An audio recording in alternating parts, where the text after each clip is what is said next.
الحمد لله رب العالمين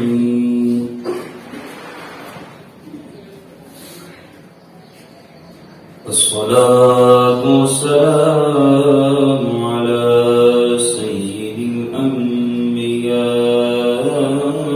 والمرسلين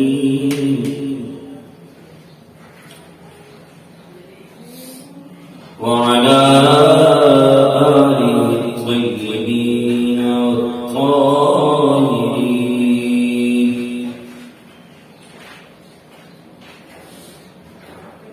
أما بعد فأعوذ بالله من الشيطان الرجيم بسم الله الرحمن الرحيم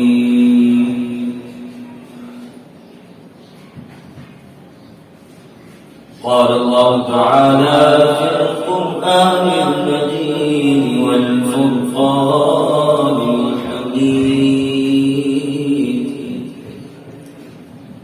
بسم الله الرحمن الرحيم اهدنا الصراط المستقيم صراط الذين أنعمت عليهم غير المغضوب عليهم ولا الضالين.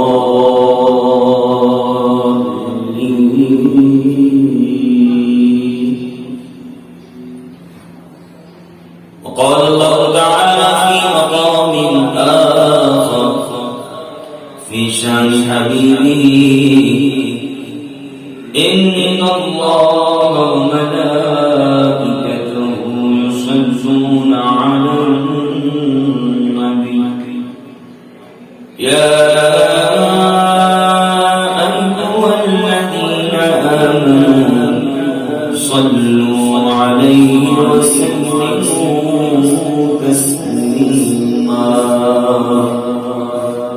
الصلاة والسلام عليك يا رسول الله. الصلاة والسلام عليك يا حبيب الله. الصلاة والسلام عليك يا نبي الله وعلى آلك وأصحابك يا نور الله.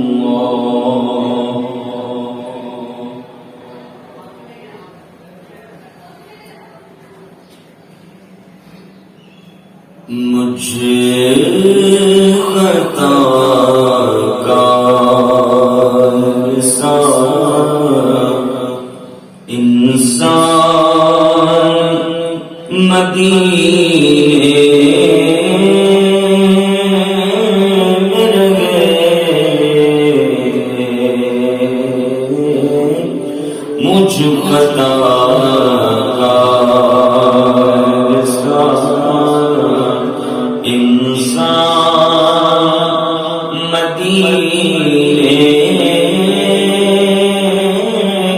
میرے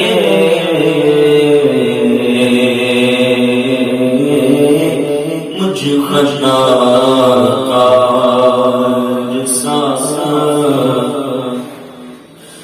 مجھے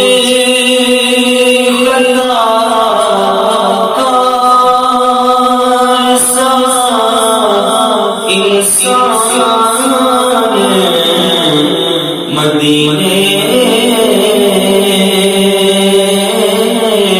میرے بن کے سرکار کا مہمان مدینے میرے بن سرکار کا مہمان مدینے میرے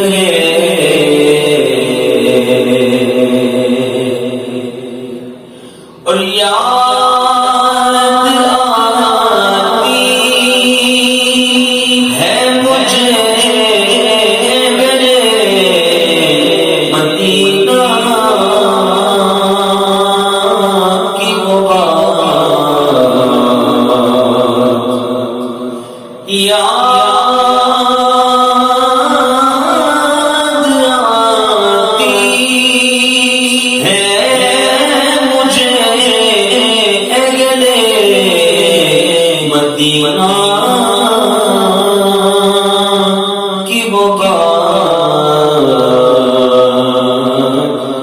زندہ رہنا ہو تو انسان مدینے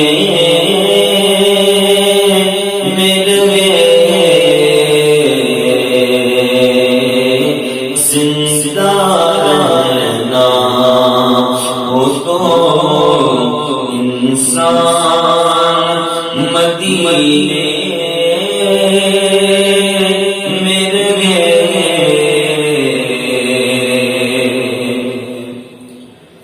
اور ان کی شفقت غم کون بھلا دیتی ہے،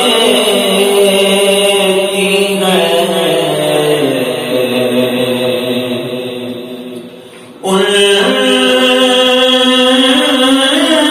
کی شفقت غم کون مٹا دیتی ہے۔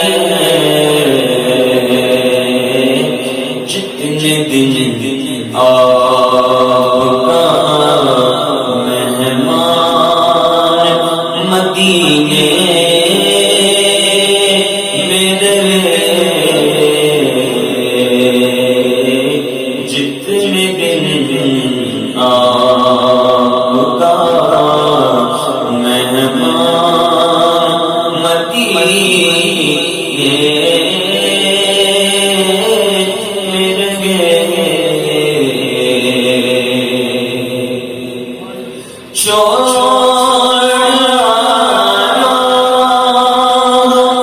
دلوں جان یہ کہہ کر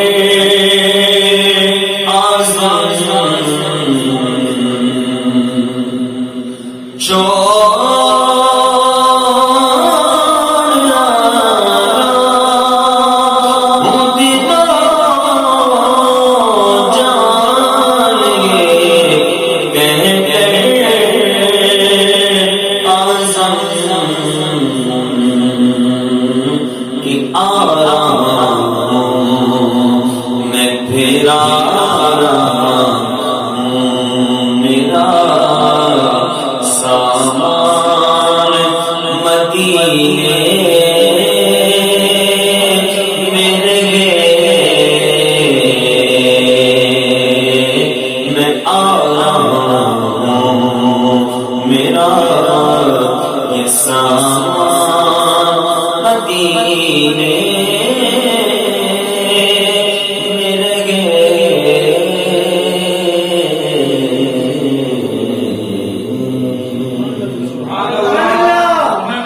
اللہ رب العالمین کی حمد و ثنا کے بعد کریم پروردگار کا کروڑا کروڑ احسان کہ خالق کائنات نے آج ہمیں ایک بار پھر جمعۃ المبارک کی برکتیں لوٹنے کی توفیق عطا فرمائے۔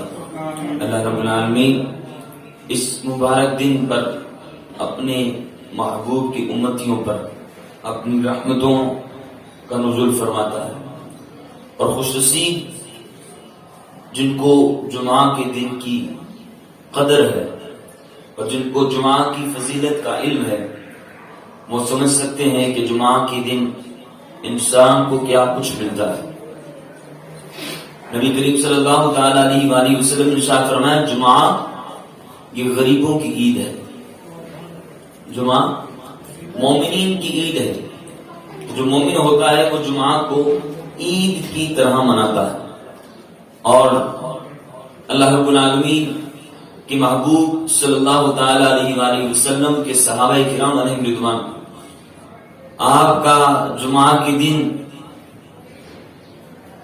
عالم یہ ہوا کرتا تھا کہ کئی صحابہ کرام علیہم رضوان فجر سے ہی جمعہ کی تیاری کر کے مسجد میں آ کر بیٹھ جایا کرتے تھے۔ اور آج فتنوں کا دور ہے، اور جمعہ کی قدر، جمعہ کی فضیلت اور جمعہ کی اہمیت یہ مسلمانوں کے دلوں سے دور ہوتی جا رہی ہے۔ اللہ رب العالمین ہم سب کو جمعہ کی فضیلت سمیٹنے کی توفیق عطا فرمائے کہ جمعہ کے دن ایک نیکی کا اجر اللہ رب العالمین 70 گنا بڑھا کر عطا فرماتا ہے. یعنی عام دنوں میں اگر ہم کوئی نیکی کرتے ہیں تو ایک کا بدلہ جو اللہ رب العالمین نے فرمایا نیکی کرتا ہے بندہ اس کو 10 گنا دیا جاتا ہے. لیکن جو جمعہ کے دن نیکی کرتا ہے اس کو 70 گنا بڑھا کر دیا جاتا ہے. نبی کریم صلی اللہ تعالی علیہ وآلہ وسلم سے جو سچی محبت رکھتے ہیں، جہاں پر وہ حضور علیہ الصلوۃ والسلام کی دیگر سنتوں پر دیگر فرامین پر عمل کرنے کے لیے بڑھ چڑھ کر اپنے آپ کو پیش کرتے ہیں، وہیں وہ جمعہ کے دن کی فضیلت پانے کے لیے اپنے آپ کو پہلے سے تیار کر کے نماز جمعہ کی تیاری کے لیے مسجد میں آ جاتے ہیں.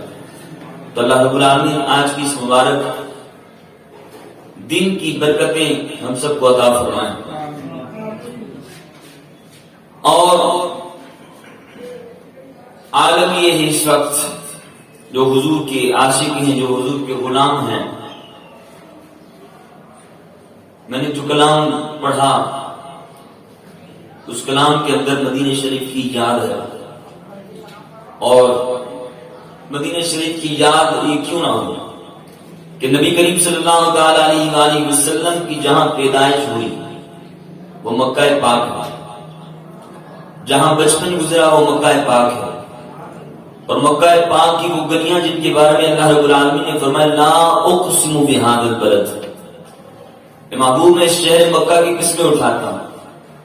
لا اقسم بہذا البلد، قسمیں کیوں اٹھاتا ہوں؟ اس لیے اٹھاتا ہوں کہ اس میں میرا گھر موجود ہے؟ نہیں. کیا اس میں حجر اسود ہے؟ نہیں. فرمایا کیا اس میں زمزم شریف ہے؟ اس لیے شہر مکہ کی قسم اٹھاتا ہوں؟ نہیں. کیا اس میں میرا حبیب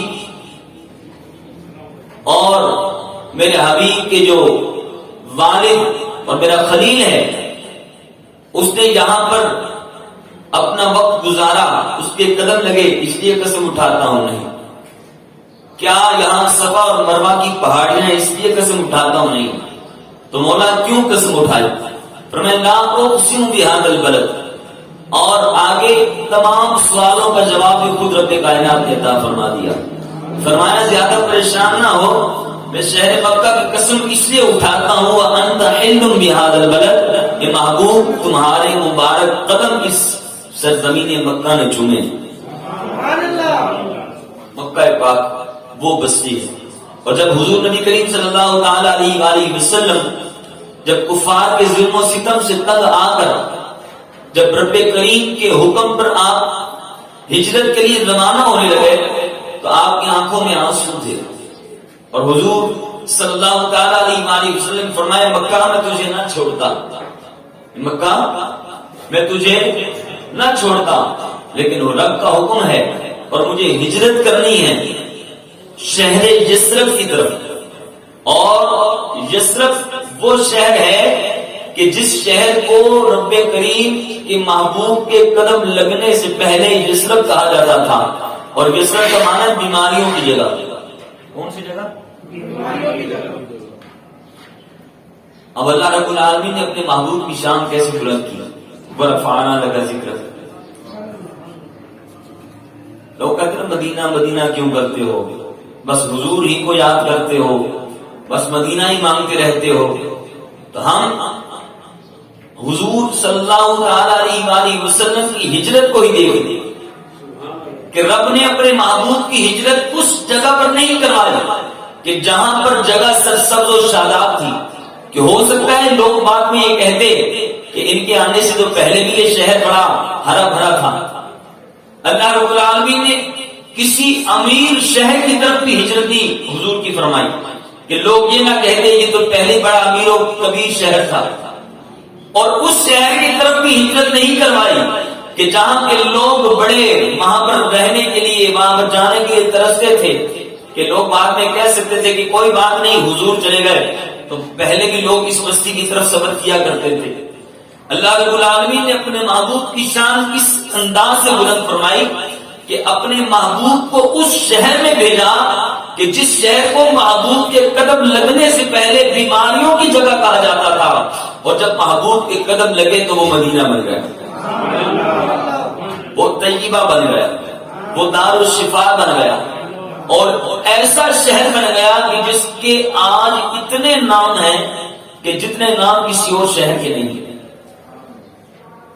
کہ جس کو کوئی بیماری ہو جائے وہ مدینے چلا جائے، وہاں کی خاک شفا اٹھا لے اور اس کو اٹھا کر اپنے جسم پر عقیدت کے ساتھ مل لے، اللہ رب العالمین اس کو شفا عطا فرما دیتا ہے۔ نبی کریم صلی اللہ تعالی علیہ وسلم ایک بار اپنے صحابہ اکرام علیہ رضوان کے ساتھ ایک غزوے سے واپس تشریف لا رہے ہیں، تو آپ نے دیکھا مدینہ شریف ریگستان ہے، تو اپنی اپنی سواریوں پر تھے، گھوڑوں اور اونٹوں کی سواریاں تھیں، تو جب یہ چلتے ہیں تو گرد و غبار اٹھتی ہے، تو بعض صحابہ کرام نے اس گرد و غبار سے بچنے کے لیے اپنے چہروں کو ڈھانپ لیا کہ گرد و غبار ہمیں تکلیف نہ دے، تو نبی کریم صلی اللہ تعالی علیہ وسلم نے فرمایا اپنے نقاب ہٹا لو، یہ مدینہ ہے، اس کی مٹی میں بھی شفا ہے، اس کی مٹی میں بھی شفا ہے، اور اللہ رب العالمین ہم سب کو مدینے کی بات مقبول حاضر نصیب فرمائے۔ اس وقت عاشق حضور کے در کی حاضری کے لیے ترس رہے،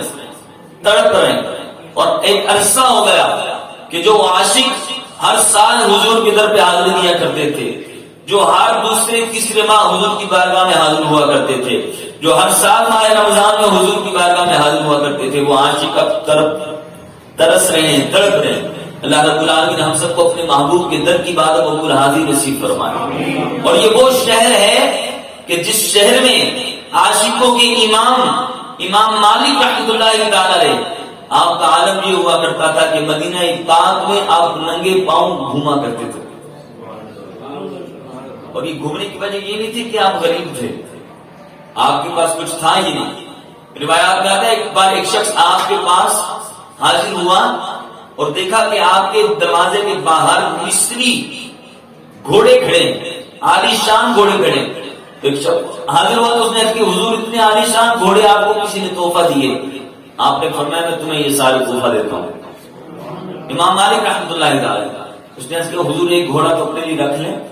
آپ نے فرمایا اس شہر طیبہ کو، اس شہر مدینہ کو گھوڑوں کی ٹاپوں سے روندنا نہیں چاہتا، کہ یہ وہ شہر ہے کہ جہاں پر میرے محبوب کے کرم لگے۔ اور مدینہ طیبہ میں آپ کا عالم یہ ہوا کرتا تھا کہ آپ درمیان میں نہیں چلا کرتے تھے، اور یہ امام مالک کوئی عام شخص نہیں تھے کہ بندہ کہے کہ ویسے دیوانہ ہوگا، یہ کروڑوں مالکیوں کے امام تھے جنہوں نے اپنی زندگی کا ایک عرصہ حضور کی مسجد مبارک پر بیٹھ کر حضور کی احادیث مبارکہ لوگوں کو بیان فرمائی۔ اور احادیث مبارکہ بیان کرنے کا معاملہ یہ نہیں ہوتا تھا، اگر آپ سے کوئی مسئلہ پوچھنے آتا تو آپ اس کو بیان فرما دیتے، لیکن اگر کوئی آپ سے حدیث پوچھنے کے لیے آتا تو آپ فرماتے بیٹھو، اور آپ مسند لگواتے، آپ غسل فرماتے، اور عالی شان جوڑا زیبتن فرماتے، خوشبو لگاتے، اور پھر اس کو اگر اپنے محبوب کی احادیث بیان فرمایا کرتے تھے۔ یہ وہ امام مالک ہیں جو حضور کی احادیث کے عالم تھے۔ ایک بار آپ رستے میں تھے تو ایک شخص نے آپ سے رستے میں حضور کی حدیث پوچھنے کے بارے میں سوال کیا، آپ نے فرمایا اس کو 70 کوڑے مارے، کہ اس کو حضور کی باتیں سننے کے آداب ہی معلوم نہیں کہ جہاں چلتے پھرتے حضور کی باتیں میں اس کو سنانا شروع کر دوں۔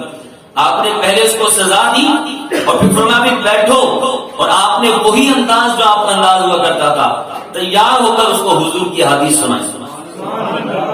ہمارا عالم یہ ہے کہ ہم محفل میں جاتے ہیں، کثرت کے ساتھ جاتے ہیں، لیکن وہاں پر حضور کا ذکر ہو رہا ہو اور ہم اپنے دوستوں کے پاس بیٹھے ہوئے، اور محفل کے اندر لوگوں کو قریب بلانا پڑتا ہے کہ آ جاؤ حضور کی باتیں ہو رہی۔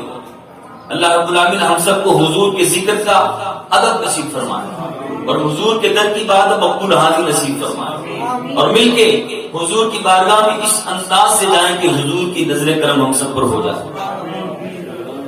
تو مدینہ شریف حاضری کے لیے جو تڑپتے ہیں، جو ترستے ہیں، وہ تمنا کرتے ہیں۔ آپ امیر علیہ السنت کو دیکھ لیں، آپ کے ہر کلام کے اندر مدینے کی تڑپ، ہر کلام کے اندر مدینے کی تمنا، اور آپ کی کیفیت مدینہ شریف میں عجیب ہوا کرتی ہے۔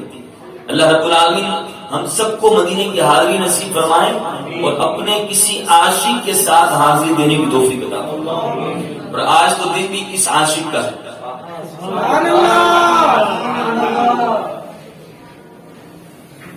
لوگ کہتے ہیں نا کہ عشق عشق عشق کیا ہوتا ہے؟ اگر عشق پوچھنا ہو تو کوئی صدیق اکبر سے پوچھے۔ آج آپ کو پتا دن کون سا ہے؟ کون سا دن ہے؟ دن کیا ہے؟ آج جمعہ کا دن ہے اور 22 جمادی الاخری ہے، اور یہ وہ دن ہے جس دن یار اپنے یار سے ملا تھا۔ جس دن یار بلال حبشی رضی اللہ تعالیٰ عنہ کو جب آخری وقت آیا تو آپ کی زوجہ رو رہی تھی اور کہتے ہائے افسوس ہائے افسوس۔ آپ نے فرمایا آج رونے کا دن تو نہیں، آج کیوں رو رہی ہے؟ اس نے کہا آج کرنے لگی میں آپ کی جدائی کا غم ہے۔ فرمایا آج جدائی کا غم نہ رکھو، آج تو میں اپنے محبوب سے ملنے جا رہا ہوں، آج تو میں اپنے آقا کے یاروں کی بارگاہ میں حاضری دینے کے لیے جا رہا ہوں۔ وہ بلال حبشی رضی اللہ تعالیٰ عنہ کہ جب حضور صلی اللہ تعالیٰ علیہ وسلم نے ظاہری وفات فرمائی تو آپ کا عالم یہ تھا کہ آپ حضور کے غم میں گلیوں میں گھوما کرتے تھے۔ صحابہ کرام علیہ رضوان حضور کی یاد میں لوگوں سے پوچھا کرتے تھے کہ حضور کو دیکھا، اور بلال حبشی رضی اللہ تعالیٰ عنہ جب حضور کی جدائی کا غم برداشت نہ ہوا تو آپ مدینہ چھوڑ کے چلے گئے، ملک شام چلے گئے، اور وہاں پر آپ نے سکونت اختیار کر لی۔ اور ایک رات ایسی بھی آئی کہ جب آرام کر رہے تھے تو حضور جلوہ فرما ہوئے آپ کی خواب میں۔ فرمایا بلال ہم سے ملنے نہیں آنا؟ اللہ کہتے سبحان اللہ، بلال ہم سے ملنے نہیں آنا؟ بلال حبشی رضی اللہ تعالیٰ عنہ فوراً آنکھ کھلتی ہے اور رونا شروع کر دیتے ہیں، اور حضور کی یاد میں اس قدر ہوتے ہیں کہ اسی وقت اپنی سواری لیتے ہیں اور مدینہ طیبہ کی طرف سفر کرنا شروع کر دیتے ہیں۔ اللہ کاش آج ہمارے لیے بھی ایسا ہوتا کہ ہم بھی اپنی سواری لے کر حضور کی بارگاہ میں جانے کے لیے تیار ہو جاتے۔ آج ہمارے لیے رستے بند ہیں، اس میں بھی سارا اثر سارا قصور ہمارے گناہوں کا ہے۔ آج ہم گناہگار ہو گئے، حضور کی یاد ہمیں نہیں ستاتی، حضور کی یاد ہمیں نہیں تڑپاتی، مدینے کی یاد میں ہماری آنکھوں سے آنسو نہیں آتے۔ بلال حبشی رضی اللہ تعالیٰ عنہ تھے وہ، آج ہم اگر ہم ہوتے اس وقت یا آج ہمارے ساتھ یہ معلوم کرتے خواب ہی تھا اب کیسے جائیں؟ وہ بلال حبشی ان کا حضور نے خواب میں فرمایا تو حضور یاد فرما رہے ہیں، روتے ہوئے نکلے، اور جب مدینہ طیبہ پہنچتے ہیں تو جب دیکھتے ہیں لوگ تو شور اٹھ جاتا ہے کہ حضور کے عاشق بلال تشریف لائے۔ بلال حبشی کا عالم یہ ہے کہ سیدھا مسجد نبوی میں جاتے ہیں حضور کی بارگاہ میں اور حضور کو تلاش کرتے ہیں، حضور کی قبر انور پر جا کر سر رکھ دیتے ہیں اور روتے ہیں اور آج کرتے ہیں آقا غلام کو بلا لیا اور خود چھپ گئے۔ اور حضور کی یاد میں آپ اتنا روئے کہ بے ہوش ہو گئے۔ اتنی دیر میں پورے مدینہ میں شور مچ جاتا ہے کہ حضور کے عاشق تشریف لا چکے ہیں۔ لوگ آتے ہیں جم کر کہ بلال حبشی سے وہ اذان سنتے کہ جو حضور کے زمانے میں بلال حبشی دیا کرتے تھے۔ سب کہتے ہیں بلال آج ہمیں وہ اذان سنا دیجیے، لیکن بلال حبشی فرماتے ہیں کہ آج ہمت نہیں۔ وہ جب اذان دیا کرتا تھا تو سامنے حضور کا جلوہ ہوا کرتا تھا، سامنے حضور کا دیدار کیا کرتا تھا۔ آج حضور کا دیدار نہیں ہوگا تو بلال اذان کیسے مکمل کرے گا؟ لوگوں نے کہا آل رسول کی بلال کبھی بانٹ ڈالتے نہیں، آل رسول کی بلال۔ آج لوگ سنیوں کے اندر بٹوارا کر کے بیٹھے ہوئے، معاذ اللہ، کہ صحابہ الگ اور اہل بیت الگ۔ یہ الگ نہیں ہے، صحابہ علیہم رضوان حضور کی آل پر قربان تھے اور حضور کی آل صحابہ سے محبت کیا کرتی تھی۔ تعلق کیسا کامل تھا کہ صحابہ کرام علیہم رضوان کو پتا تھا کہ اگر آج بلال جو حضور کا عاشق ہے، جو حضور کی جان میں تڑپ رہا ہے، کسی کی بات نہیں مان رہا، حضور کی آل کی بات نہیں ٹالے گا۔ حضور کے شہزادوں کو بلایا گیا، امام حسین امام حسن رضی اللہ تعالیٰ عنہ کو، اور ان سے عرض کیا گیا۔ جب وہ تشریف لائے تو انہوں نے عرض کی حضور بلال آج ہمیں اذان سنا دیجیے۔ اور بلال حبشی رضی اللہ تعالیٰ عنہ نے ان کے ہاتھ چومے، ان کو چوما اور عرض کیا کہ اگر آپ کی بات نہ مانوں گا تو کل محبوب کو کیا منہ دکھاؤں گا۔ بلال حبشی رضی اللہ تعالیٰ عنہ کا وہ منظر، پھر آپ جب اذان دیتے ہیں اور اذان دیتے ہوئے جو آپ کی کیفیت ہے وہ میں بیان نہیں کر سکتا، ہمت نہیں وہ بیان کرنے کی کہ اس عاشق کی وہ کیفیت جو اذان دیتے وقت ہوئی کہ مائیں اور بچے بلک بلک رو رہے ہیں اور سب کہہ رہے ہیں کہ بلال تو آج آ گئے، وہ یاد تو آ گئی، حضور کے عاشق تو آ گئے، حضور آج زیارت نہیں کروا رہے، آج حضور کا دیدار نصیب نہیں ہو رہا۔ اور بلال حبشی رضی اللہ تعالیٰ عنہ جب اشہد ان محمد رسول اللہ پر یہ جملہ کہتے ہیں اور جب منبر پر نظر پڑتی ہے اور اپنے محبوب کے دیدار کے لیے جب تڑپتے ہیں اور محبوب کا جلوہ نظر نہیں آتا تو اسی غم میں اور اسی عشق میں بلال حبشی زمین پر تشریف لے آتے ہیں اور آپ بے ہوش ہو جاتے ہیں، اور جب اٹھتے ہیں تو دوبارہ آپ ان کے شام کی طرف روانہ ہو جاتے ہیں۔ تو عشق کیا ہے یہ صحابہ کرام سے کوئی سیکھے، یہ کوئی صدیق اکبر رضی اللہ تعالیٰ عنہ سے سیکھے کہ اللہ رب العالمین کے محبوب صلی اللہ تعالیٰ علیہ وآلہ وسلم سے محبت کا عالم یہ ہے اور عشق یہ ہے کہ ان کو پتا ہے میں مرنے کے بعد لوگوں کو کہتے ہیں جب مر جاؤں نا تو مجھے حضور کے روزے کے باہر لے جانا ہے اور حضور کو عرض کرنا حضور آپ کا عاشق آپ کا غلام حاضر ہے اور آپ کا قرب چاہتا ہے، اگر حضور اجازت عطا فرما دے تو مجھے حضور کے قرب میں دفنا دینا، یعنی اتنا عشق ہے حضور سے۔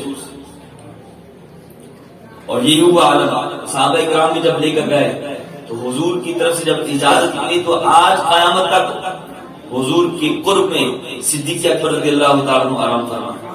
تو اللہ رب العالمین نے ہم سب کو مدینے کی بات مقبول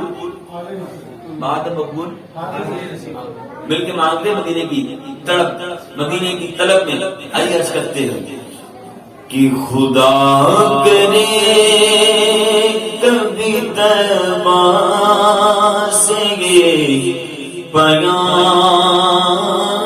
آئے کہ میرا گدا میرا منگتا میرا غلام آئے، میرا گدا میرا منگتا میرا غلام سب کہیے میرا گدا میرا منگتا میرا غلام میرا گدا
علیہ وسلم نے اپنے صحابی رضی اللہ تعالیٰ عنہ سے فرمایا تم میں سے جس سے ہو سکے وہ مدینے میں مرے. تم میں سے جس سے ہو سکے وہ مدینے میں مرے, کہ جو مدینے میں مرے گا میں اس کی شفاعت کروں گا. علماء کرام فرماتے ہیں کہ اگر انسان کے پاس اتنا مال و زر نہیں کہ جس کو بظاہر اسباب نظر نہیں آ رہے کہ حضور کے در تک حاضری ہو جائے, وہ حضور کے در کے لیے تڑپتا رہے اور حضور کے در پر مرنے کی دعا کرتا رہے. اگر زندگی میں اس کی حاضری حضور کے در کی طرف نہ ہوئی اور وہ اپنے وطن میں مر گیا, لیکن اس کے دل میں یہ تڑپ اور یہ تمنا تھی کہ حضور کے در پہ حاضری دینی ہے, مرنا حضور کے در پہ ہے, وہ اگرچہ اپنے وطن میں مر گیا لیکن اللہ رب العالمین کی رحمت سے یہ امید کامل ہے کہ مرنے کے بعد دفنایا اس کو اپنے شہر میں جائے گا, لیکن مرنے کے بعد اللہ رب العالمین اس کی قبر اپنے محبوب کے قدموں میں بنوائے گا. اچھا, یہ بات ہم نے کئی بار سنی تھی, لیکن ایک بار ہم بیٹھے تھے تو ہمارے ایک ذمہ دار ہیں جو مدینہ شریف میں ہوتے ہیں, وہ فرماتے ہیں کہ میں ایک بار مدینہ شریف کے گورکن ان سے میری اچھی سلام دعا ہو گئی اور ہم ان کے پاس بیٹھے تھے تو باتوں باتوں میں ان سے پوچھنے لگا کہ آپ یہاں ایک عرصے سے خوش نصیبوں کو دفن کرتے ہیں حضور کے قدموں میں, تو آپ نے تو بڑے بڑے عجیب مناظر دیکھے ہوں گے, تو کچھ ایک دو واقعہ ہمیں بھی سنا دے, ہمارا ایمان تازہ ہو جائے. تو وہ فرماتے ہیں کہ ہم نے ایسے عجیب و غریب واقعات یہاں دیکھے ہیں کہ جو بیان کرنے کے قابل نہیں. فرمائے کہتے ہیں کئی بار ایسا ہوتا ہے کہ ہم ایک قبر, کیونکہ آپ نے آپ کو بتایا کہ ہم نے یہ سنا ہے کہ وہاں پر تبدیل ہوتے رہتے ہیں, کسی کو دفن کیا کچھ عرصے بعد اس کو قبر سے نکالتے ہیں تاکہ جگہ بنے اور دوسرے خوش نصیبوں کو وہاں پر جگہ ملتی رہے. تو کہتے ہیں کئی بار ایسا ہوتا ہے کہ ہم دفناتے کسی کو ہیں اور جب وہاں سے نکالتے تو ہوتا کوئی ہے.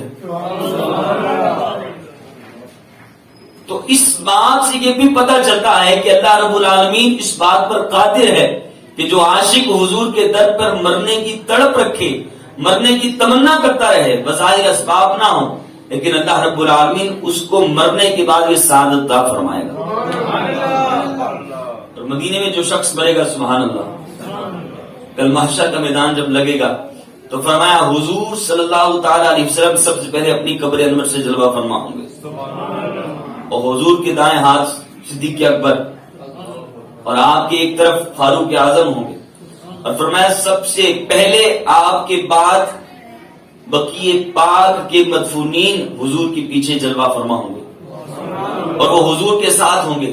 تو اللہ رب العالمین ہم سب کو کل محشر کے میدان میں حضور کے دامن میں جگہ عطا فرمائے, حضور کے ساتھ حضور کے قدموں میں سونا نصیب فرمائے, اور کل حضور صلی اللہ تعالی علیہ وسلم جب اپنے غلاموں کو اپنے ہاتھوں سے جام پلائیں گے, اللہ رب العالمین ہم سب کو بھی عطا فرمائے.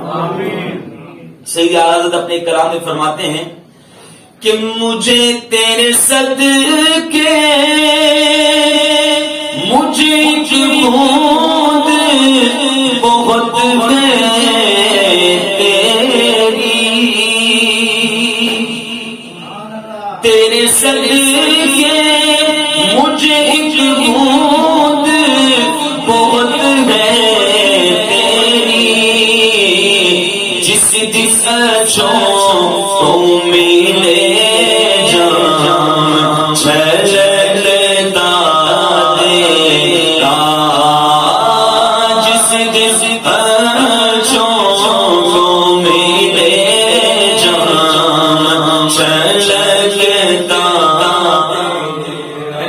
آقا آپ جس دن اپنے غلاموں کو بھر بھر کے جام عطا فرمائیں گے نا, خوش نصیبوں کو بھر بھر کے آپ جام پلائیں گے, آقا اس دن مجھے ایک قطرہ ہی مل جائے تو میرا کام ہو جائے گا.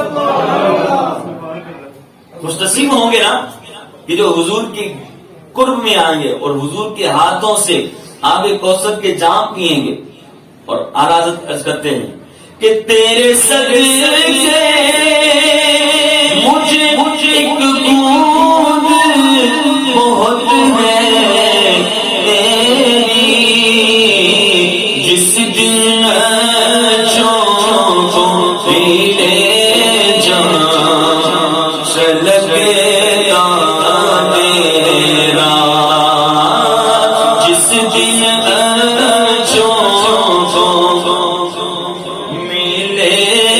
شام چھلکتا تیرا جس دن اچھوں کو ملے شام چھلکتا تیرا جس دن اچھوں کو ملے شام چھلکتا تیرا۔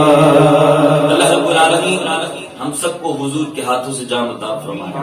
آج تنویر بھائی نے مجھے جمعہ پڑھانے کے لیے بلوایا ہے اور انہوں نے دو فرمائشیں مجھے کی ہوئی ہیں، بیان بھی کرنا ہے اور کلام بھی سنانا ہے، تو میں تھوڑا سا ڈسٹرب ہوں نا، بیان کروں یا میں کلام پڑھوں،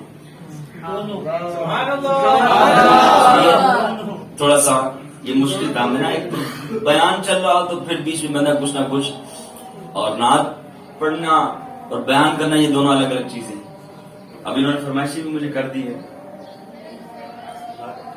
یہ وہ وقت ہے کہ جب صحابہ کرام علیہم رضوان کی شان میں معاذ اللہ گستاخیاں اور بے ادبیاں کی جا رہی ہیں، اور عاشق حضور کے صحابہ کی ناموز کے لیے تیار کھڑے ہیں، اور آج بھی آپ کو پتا ہے کہ حضور کے صحابہ کرام کی ناموز کے لیے ایک ریلی نکلی ہے، نکل رہی ہے نا، کون کس کو پتا ہے؟ آپ کو پتا نہیں؟ ابھی جمعہ کے بعد انشاءاللہ یہ کیا اس کو کہتے ہیں جو کو نام مجھے ذہن سے نکل گیا، نمائش سے، تو آپ ضرور اس میں شرکت کیجیے گا۔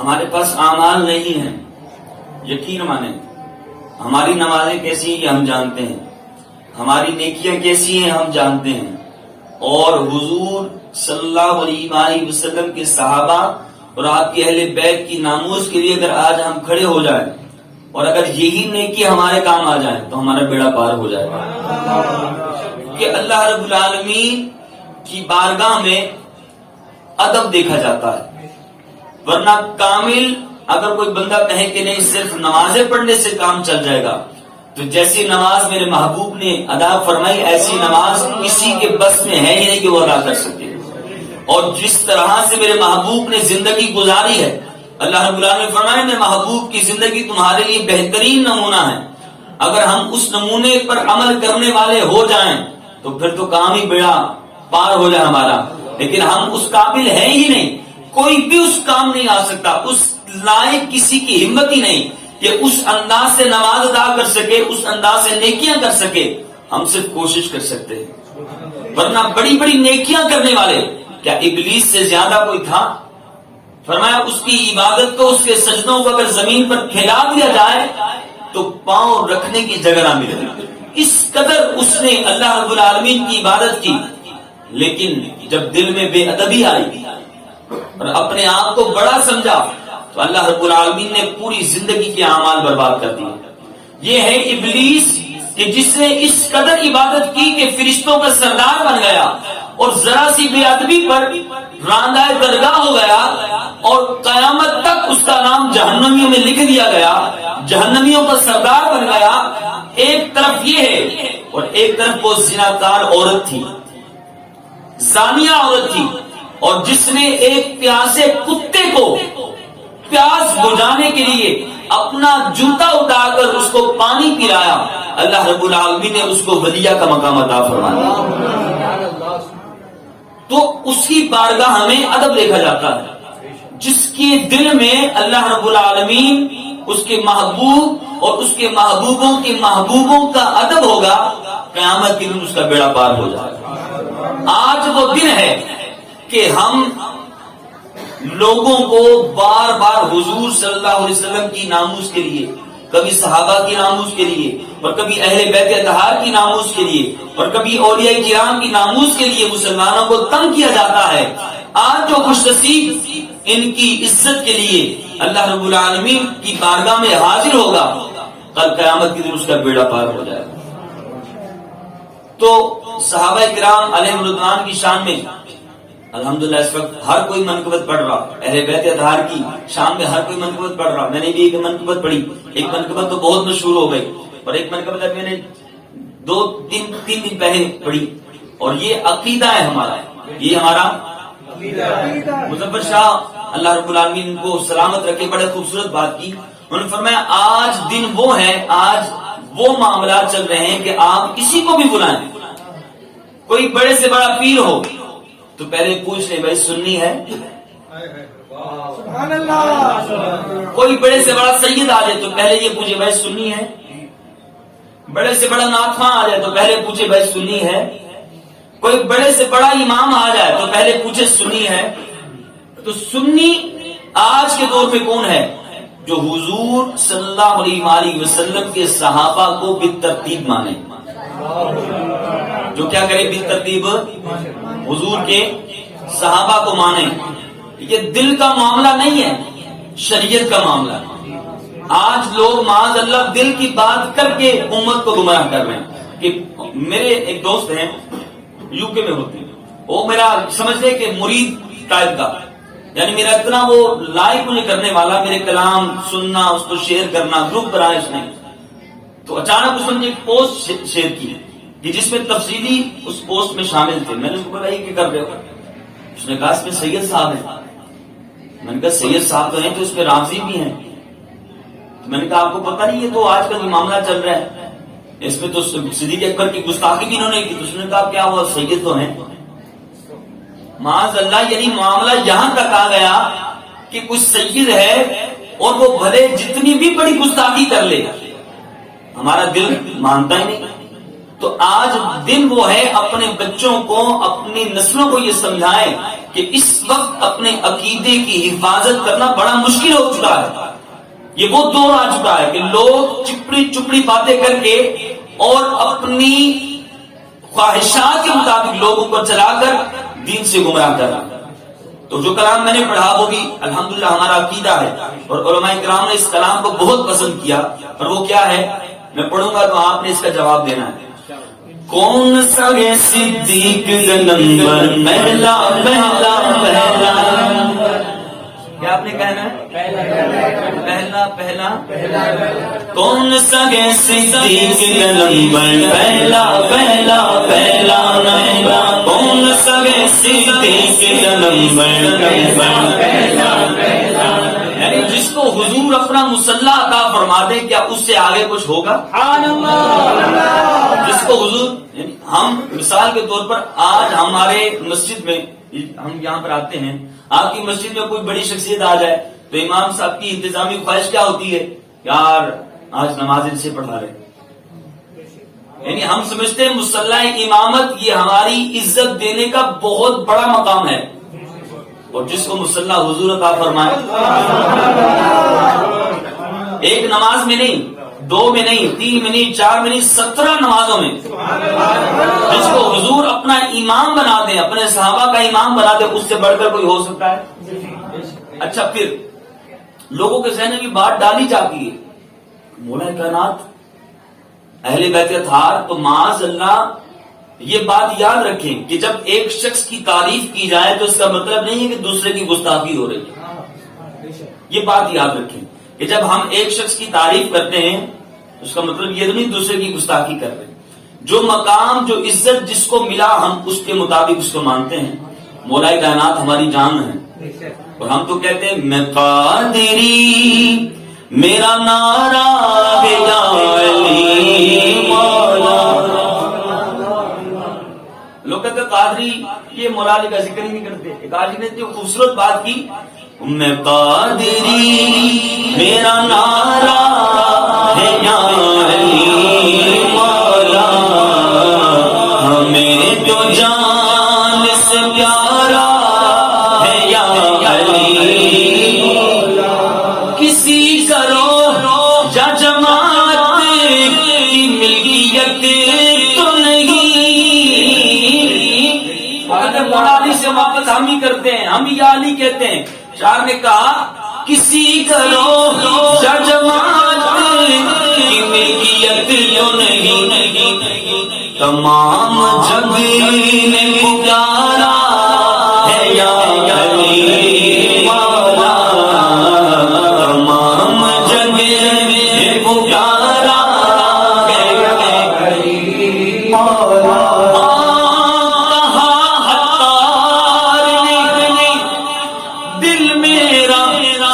کے دیکھو. اس دور میں امیر اہل سنت سے بڑھ کر کوئی ہو سکتا ہے کہ جن کو ہر طرح سے دیکھ لو تو عاشق نمبر 1 نظر آتے ہیں. وہ چاہے اہل بیت اطہار ہوں، چاہے صحابہ ہوں، چاہے حضور کی ذات ہو، چاہے اولیاء کرام کی ذات ہو، جس انداز سے دیکھ لیں، چاہے عاجزی کا معاملہ ہو، چاہے سخاوت کا معاملہ ہو، چاہے مسکراہٹ کا معاملہ ہو، چاہے شریعت کا معاملہ ہو، اور چاہے طریقت کا معاملہ، جس نظر سے دیکھ لیں نمبر 1 نظر آتے ہیں. اور وہ کہتے ہیں کہا عطار نے دل میرا چیر کے دیکھو، یہ دل پہ نقش گرایا ہے یا علی مولا، یہ دل پہ نقش گرایا ہے یا علی مولا. ایسے بدنصیب لوگ ہیں. ہم خوش نصیب ہیں کہ ہم ہر کسی کو اس کے منصب کے مطابق مانتے ہیں. الحمدللہ ہم کسی کی گستاخی، اللہ رب العالمین ہمیں اس سے پہلے ایمان پہ موت دے دے کہ ہم کسی اللہ والے کی گستاخی کرنے والے ہوں. لیکن ہم یہ کہتے ہیں کہ جو جس کا مقام ہے وہی اس کا مقام ہے. لیکن بدنصیب لوگ کیا کرتے ہیں، لبوں پہ نام علی اور دل میں بغض یاروں سے، لبوں پہ نام علی دل میں بغض یاروں سے، عدو نے کھیل رچایا ہے یا علی مولا. کتنی کمال بات کی ہے کہ شکایت کی بھی مولا علی کی بارگاہ میں. مولا علی مولا کائنات یہ آپ کے جانے والے یا آپ کا نام استعمال کر کے آپ کے یاروں سے بغض رکھ رہے ہیں.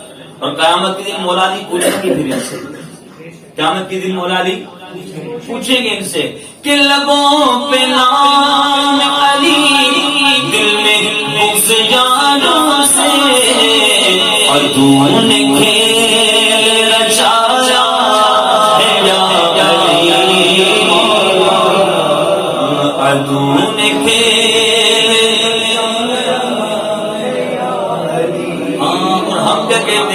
کون سہے صدیق کا نمبر پہلا پہلا پہلا نمبر، کون سہے صدیق کا نمبر پہلا پہلا پہلا. آپ کو ایک پوائم دیے جو بچے یاد کر لیں. ہمارے بچے کو یہ یاد ہو جائے اور آپ سب نے یاد کروائیں گے انشاءاللہ. یہ جملہ یاد کرنے کوئی مشکل نہیں ہے. کون سا ہے صدیق کا نمبر پہلا ہے صدیق کا نمبر پہلا ہے صدیق کا نمبر، دوجا ہے فاروق کا نمبر دوجا ہے فاروق کا نمبر، تیسرا ہے عثمان کا نمبر تیسرا ہے عثمان کا نمبر، چوتھا ہے حیدر کا نمبر، کون سا ہے صدیق کا نمبر اللہ رب العالمین ہم سب کے عقیدوں کی حفاظت فرمائے اور ہمیں سیدھے رستے پر چلنے کی توفیق عطا فرمائے. اہدنا الصراط المستقیم، جو سیدھا راستہ ہے اللہ رب العالمین ہم سب کو اس راستے پر چلائے، اس راستے پر جس راستے پر اللہ رب العالمین کے انعام یافتہ لوگ چلتے ہیں. اور وہ راستہ کون سا ہے؟ وہ صحابہ کا اور حضور کی اہل بیت. یہ دونوں برابر ہیں. میرے محبوب صلی اللہ تعالی علیہ وسلم نے ان دونوں کے بارے میں فرمایا. اور اعلیٰ حضرت کیا فرماتے ہیں؟ اہل سنت کا ہے بیڑا پار، اصحاب حضور نجم ہیں. حضور کے صحابہ یہ ستاروں کی مانند ہیں اور حضور کی اہل بیت یہ کشتی کی مانند ہیں. آپ اندھیرے میں چلنا شروع کرتے بھلے جتنی بھی اچھی سواری ہو تو چل جائیں گے، ٹھوکریں کھائیں گے، نابینا چل سکتا ہے. اس کے بعد اس کو عالی شان موٹر سائیکل دے دیں، عالی شان گاڑی دے دیں، کرولا دے دیں، سب کچھ دے دیں اور اس کو بولو چلانا شروع کر دو، ہو نابینا، وہ چل سکتا ہے؟ نہیں چل سکتا. حضور کی اہل بیت یہ کشتی کی مانند ہے، یہ سواری کی مانند ہے، اور صحابہ اکرام یہ لائٹ ہے، یہ روشنی ہے. اس کشتی میں بیٹھ کر اس روشنی کے آسرے پر چلیں گے تو منزل پر پہنچیں گے. اور اگر آپ کے پاس صرف روشنی ہی روشنی ہو اور سواری نہ ہو تو مدینے پہنچ جائیں گے، حالت بری ہو جائے گی، مدینے نہیں پہنچ سکیں گے. اور روشنی بھی اچھی ہو اور سواری بھی اچھی ہو تو منزل آسان ہو جائے گی. اللہ رب العالمین ہم سب کو اپنے عقیدوں کی حفاظت کرنے کی توفیق دے. یقین مانیں یہ بات معمولی نہیں ہے. اس بات کو آپ نازک نہ لیں، اپنے بچوں کی تربیت کریں، صحابہ کرام اور اہل بیت اطہار کی شان اور عظمت کا بیان اپنے گھروں میں بیان رکھیں، ورنہ قیامت کے دن آپ کے گریبان سے یہ اولاد پکڑے گی آپ کو کہ ہمارے باپ نے ہماری پوری زندگی اچھے سکول کی فکر کی، اچھی روٹی کی فکر کی، اچھے آرام کی فکر کی، لیکن ہمارے اچھے عقیدے کی فکر نہ کی. آج ہم لوگ کہتے ہیں یہ مولویوں کا معاملہ ہے، وہی نمٹتے رہیں گے.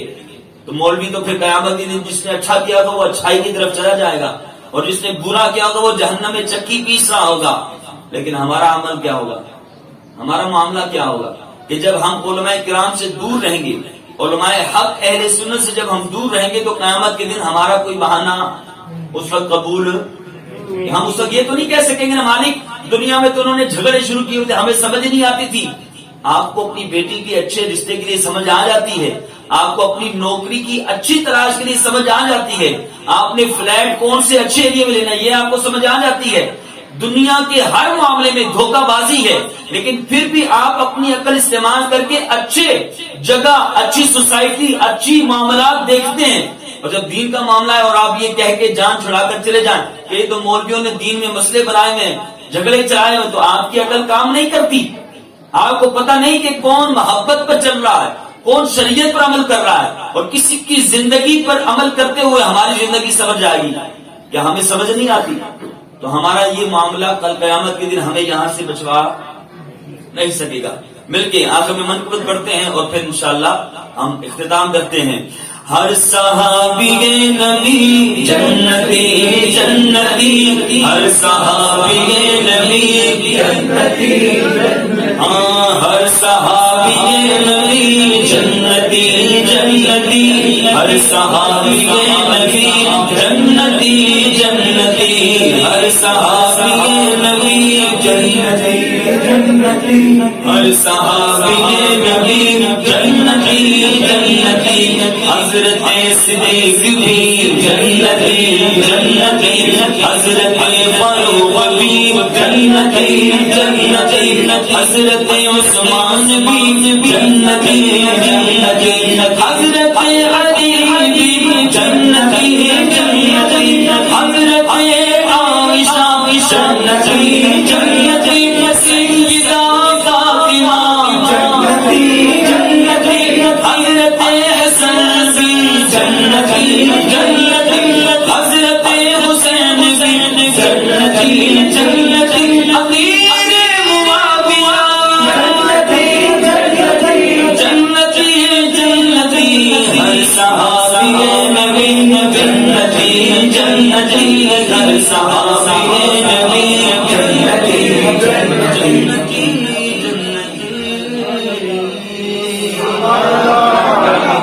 بارگاہ میں دعا ہے جو کچھ پڑھا سنا اور ٹوٹا پھوٹا اللہ کریم اس کو اپنی بارگاہ میں قبول فرمائے اور ہم سب کے عقیدوں کی حفاظت فرمائے.